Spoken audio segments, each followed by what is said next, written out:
Hi guys, welcome back. We are going to practice central angles and arc measures today. So as you see on my board, I have a not very perfect circle, but let's pretend it's perfect. So on our notes, we have an example that kind of looks like this. Okay, where we have points A, B, and C. Okay, and it says that this angle is 84 degrees. So our notes say that a central angle is an angle with its vertex, which is the corner, the edge, the point that comes together where the angle is. The vertex is in the center of the circle. Okay, so point B is the center of the circle. The corner of the angle is right where point B is. Okay, so that is the central angle. It's two sides, the length, the distance from the center to an outer edge. They're both radius. They're each a radius, so together, multiple plural form of radius is radii, so they are radii. Okay, so just like in the past units, we figured out the sum of interior angles of a shape. For triangles, it was 180. For quadrilaterals, it was 360, and so on and so forth. Well, for a circle, if we add up all the angles, if we divided this into pieces and added that angle plus that angle plus that angle plus that angle, or even if there were less than that many angles, the total measure of the circle, these interior angles, is 360 degrees. Okay, and it's kind of hard to imagine with a circle, but even if you just look at these two angles, so this angle, the center angle, that is 84 degrees. And if you look at this outside angle, it's even bigger. If I added those two together, it would equal 360. And that's always the case for any circle. If it's divided into angles, the angles will equal 360 degrees. So an example of a center angle is this angle right here, angle ABC. And when we write this down, geometry notation says that the measure of angle, and we would write angle ABC, that's what M means. M means measure. The measure of angle ABC is equal to 84 degrees. But this also mentions another vocabulary word. It's called the degree of the arc, okay?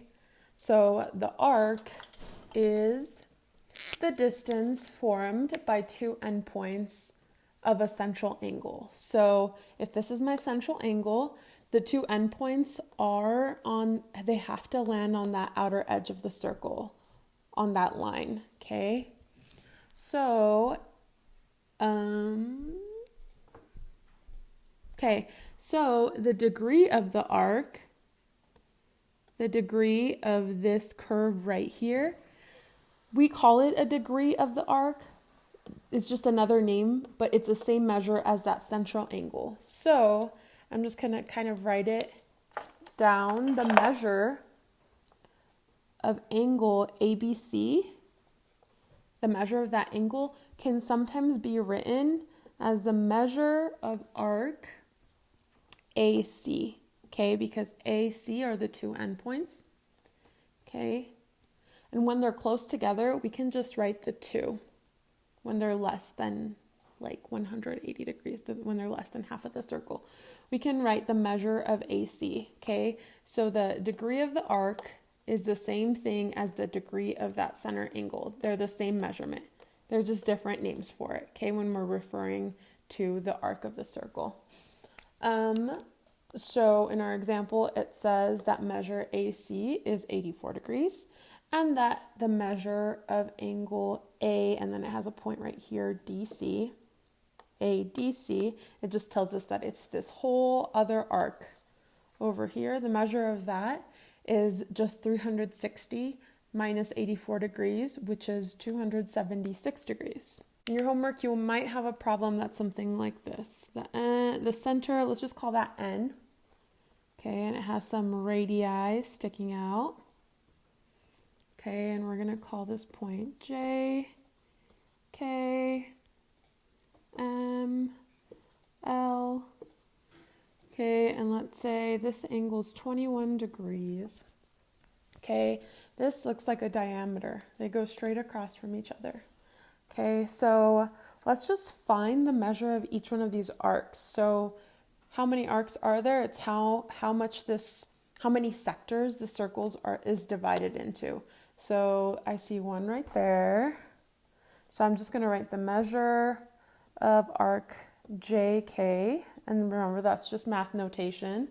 We do that round curve to mean arc. We're going to find that measure. We're also going to find the measure from K to L, the measure from M to L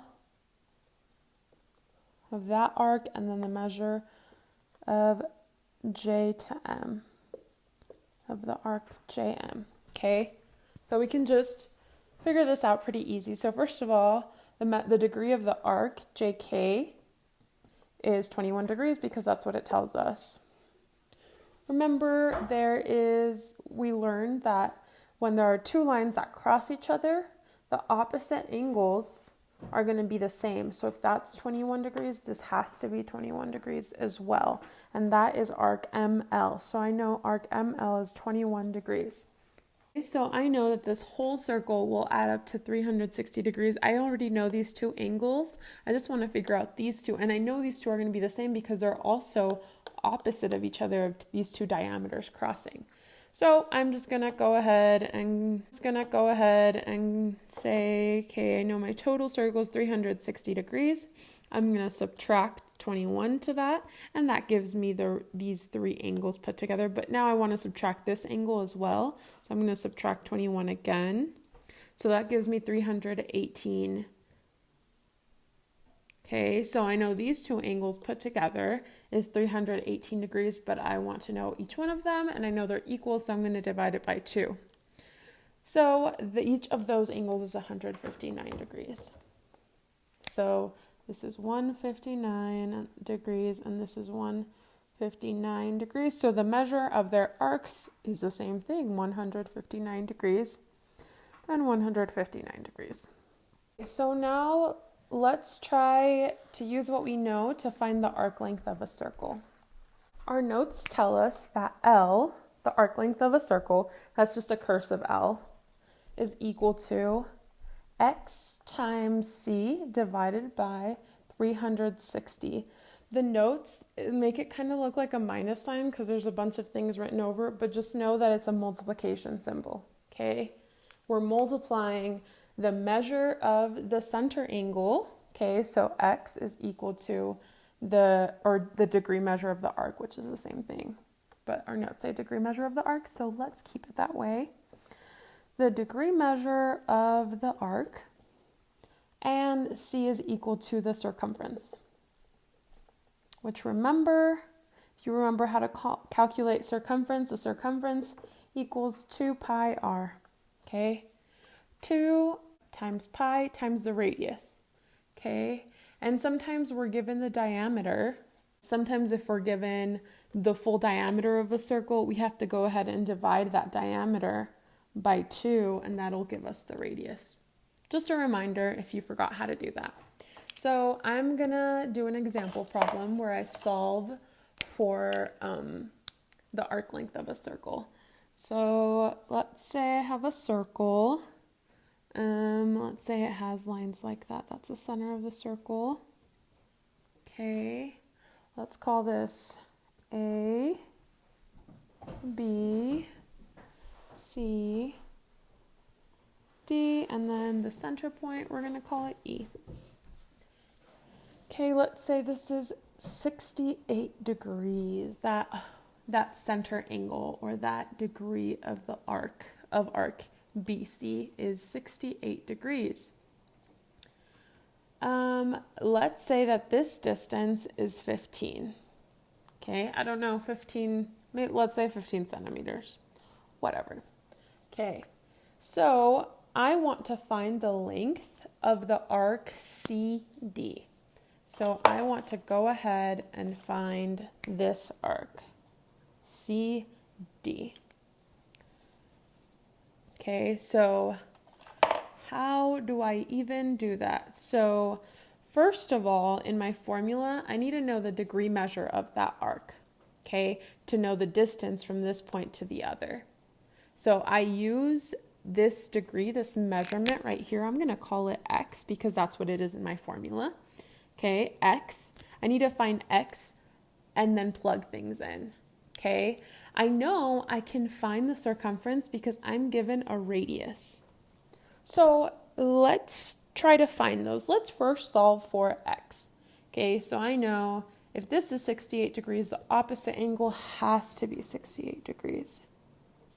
Okay, and then I know I can solve for these two angles because they're both going to be equal, and I know the sum of all four of these angles is going to be 360 degrees, so I'm just going to go ahead and do that on my calculator. So I'm going to say the total is 360. I'm going to subtract 68 degrees because that's one angle I know. I'm going to subtract another 68 degrees because that's another angle I know.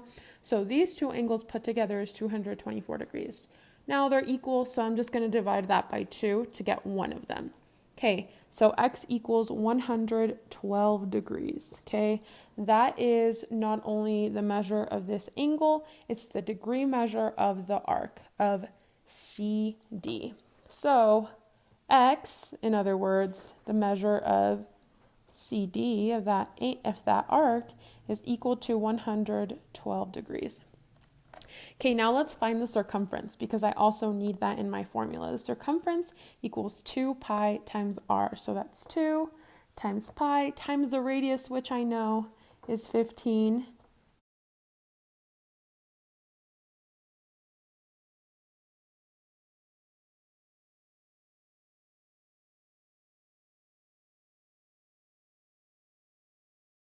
So that equals 94.2 centimeters. Actually, let me first explain how we got this formula, okay? So let's think of proportions. So I know that the arc length, let's call it L, okay? It's a part of the circumference. So I'm going to put it in a formula. It's a proportion. It's a section of the circumference. So I'm going to put that over C, the circumference. So this arc length divided by the circumference of the entire circle, the length of the entire circle, I know they're related because this is part of the circumference of the entire circle, should equal this degree measurement, right, x, out of 360 because this is the same proportion or size out of the entire circle. That is where I get my formula from because this proportion related to the proportion of the whole circle should be equal to this angle, the proportion of this angle related to the angle measurements of the whole circle. So this is where this formula comes from, and in order to leave the arc length alone on that side, the formula multiplies the circumference to both sides, okay, which is where we get x times c divided by 360 degrees. Just so you guys know, that's where the formula comes from. It's very simple. It just puts things in proportions and solves for the arc length. Okay, so let's plug these values in. The arc length is equal to 212 degrees, right? Times the circumference, which is 94.2, divided by 360 degrees, because that's our total. That's our total degree measurement. Okay, so I have this on my calculator already. I'm going to multiply that times 112 and then divide it by 360. And that gives me an arc length of 29.3. And we're measuring in centimeters. That was our radius in centimeters. So that tells me that the distance from C to D, okay, or the length of this arc, is equal to 29.3 centimeters. Okay, that's the length of that outer edge. And that is pretty much it. That's how you find the arc length of a circle. It's not too bad. Go ahead and email me or attend my office hours Tuesdays and Thursdays from 2 to 3 if you have any questions.